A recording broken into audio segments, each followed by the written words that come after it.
Hi there, this is May. So ayan guys, isa na namang napakasimpleng sketch po ang ating gagawin sa ngayon. Ito po ay isang pusit. Ang pusit ay mga carnivorous cephalopod na naninirahan sa maalat na tubig at mayroong humigit kumulang 300 species. Mayroon silang kakayahang baguhin ang kulay at paalisin ang tinta bilang mekanismo ng pagtatanggol. Ang kanilang pagkain ay pangunahing binubuo ng maliliit na isda, alimango at iba pang pusit. Ang pusit ay may maikling siglo ng buhay, karaniwang 1 taon, at ito ay mahalagang pagkukunan ng pagkain para sa maraming uri ng dagat.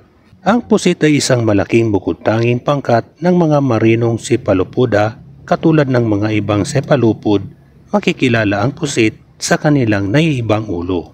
Ito ay isang hayop na cephalopod na kung saan ay itinuturing na isang sa mga pinakamatalinong hayop na umiiral. Madali silang umangkop sa anumang kapaligiran at marami pa nga ang nagsasabing ito ay kapareho ng octopus.